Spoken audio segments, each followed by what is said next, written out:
All right. Hey, families, thank you so much for joining us on Shaping Eras, where we offer quick encouragements and how-tos to making disciples in your home. This week, we are excited that Anna Hopper is with us. Anna is just an awesome leader in our church, and she has the opportunity to raise four kids right now, right? Four. Four. Right, just four. And four kids of our own, and really excited this time to be able to talk with her about something that is really important to our church, something that we are taking strides in growing in, and that is how to minister and love families that have kids with special needs. This is really important to us as a church because every child is made in the image of God. And so because of that, because the gospel has implications for it, we want to do those things well. And so, Anna, thank you so much for joining us today. What I would ask you first is, because we've got two sets of parents out there. We've got parents that are checking things out that don't have kids that are that have special needs. And so we've got those parents who maybe want to understand more of like how do I interact, how do I help and support those parents that do. And then we've got parents that do have kids that have special needs. And so what I would just kind of want to hear from you is kind of both sides of this. And so what would you say to each of those sets of parents of just kind of a framework for how to think about families and kids that have special needs? Yeah, so I would think about it through the lens of like parenting is hard. And I think anybody listening would totally agree with that parenting is not easy. And so we all have that basis. Like we all are on the same playing field when it comes to parenting is hard. But I think when it comes to parenting and having a family that has a child with special needs, there's just an added layer to that. But just because it's hard does not mean it's bad at all. Like it is a blessing. Faith Ann has been such a joy. And her little life is so life-giving to anybody that comes around her. But there is an added layer to the fact that like there are therapies, there are appointments, there are diagnoses, there are, tantrums that get thrown that you have no clue what it's coming from. I saw that this morning in our kitchen. But, we all have kids that throw tantrums, special needs or not. So parenting is hard, I would say that. But parenting a child with special needs, there is an added layer to that when it comes to parenting. Yeah. So understanding that, we all are going through the same things, even though it's going to flesh itself out in different ways for different families. Yeah, that's great. So as you think about that, what are some resources you're like, hey, these are some resources that parents should consider as you think through, and you want to learn more about, how do we, think about this as a church? How do we do this as a church family? How do we do this as like our individual families? What resources you would offer to parents? Yeah, so there's not like a book that I've read or anything like that, but three resources that I would point parents to, families to, are three websites. And the first one is the ERLC website. The other one is the Gospel Coalition. And then the last one is Risen Motherhood, because all three of those have so many articles and blogs and stories of families that have children with special needs, or churches that have said, hey, these are some things we're doing to minister to families that have kids with special needs. Or, hey, I'm a family that doesn't have a child with special needs, but this is how I have loved on a family that does. And so I found like a lot of comfort in reading those, I guess you could say, from the fact of feeling like, hey, I'm not in this alone.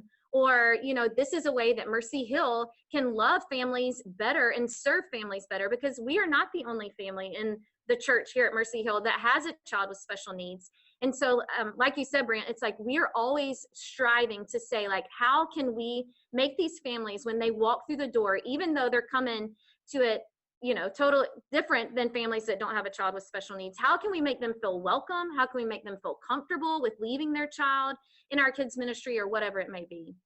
Yeah, that's great. I think, we think about it as a kids ministry too. And same thing we say on this Shaping Eras a lot is that, we're looking for progress. We don't have perfection in these things, but we want to continually grow and continually get better at these things and honoring the Lord in them. And so as we got parents out there, we talked about kind of both sets of parents.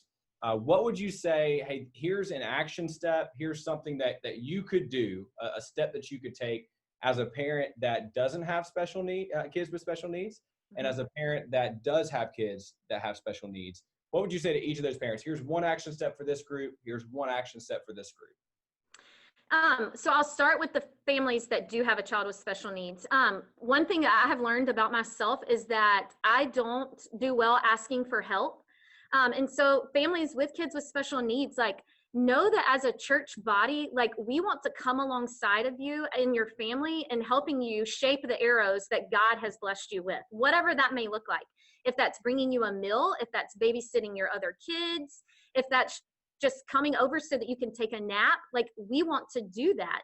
But you have to be willing to say, like, hey, I need the help, and be okay with that. Realizing, I know for myself, like, that is not a sign of weakness, that like you don't have it together. It's just a sign of saying, like, hey, this is what the church is for, is like coming alongside and holding up the arms of other believers.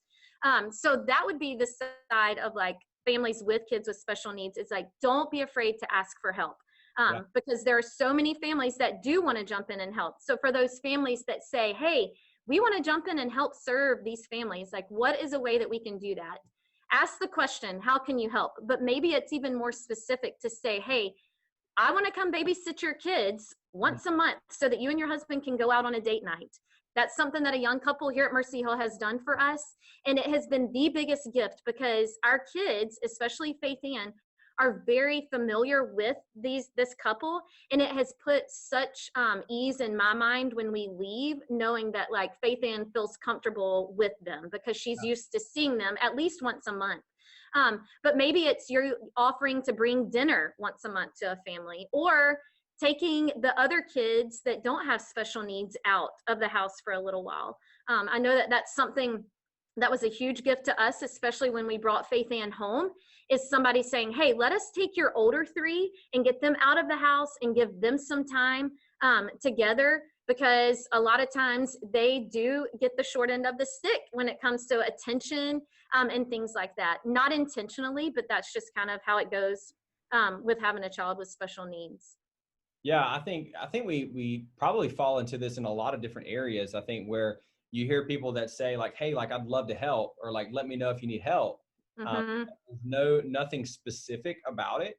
And you see this in, like, I feel like a lot of different circumstances. I think as a church, as individuals, if we can take more of the initiative to say, hey, like, we want to help you in this way, like on this date, like, can we do this like this week and help you in this way?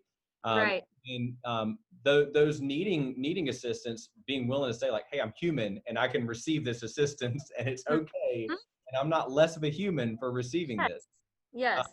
I think that's great. And I think that's super helpful. I think, for our parents that are out there, you're watching, maybe you have people in your circle influence that have kids that have special needs.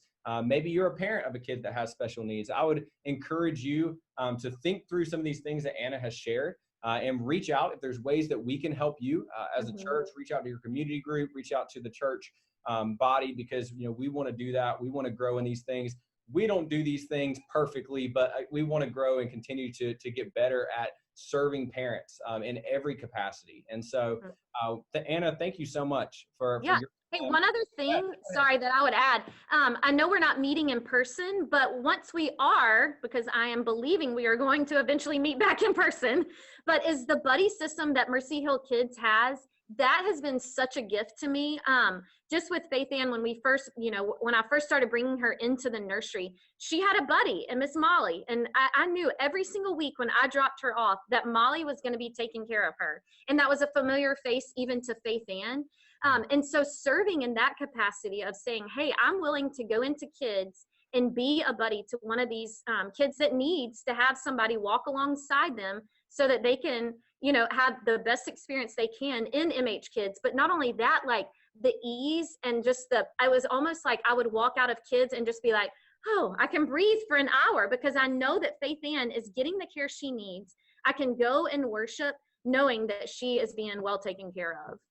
Yeah, that's been something that I feel like has been super helpful for our church since we've been able to develop that, and look forward to gathering in person again at some point, whenever that may be. Yes. That as well. And so, parents, thank you for checking out this episode. Anna, thank you so much for your time and insight.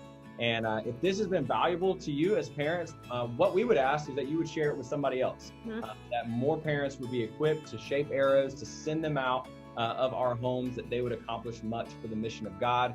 We talk about, each week too, this is not perfection, but this is progress. And, as we continue to grow, Christ is honored in how we would grow in our parenting, and excited to see what God will do through this next generation of kids coming up behind us. So thank you for checking out Shaping Arrows. We'll see you next time.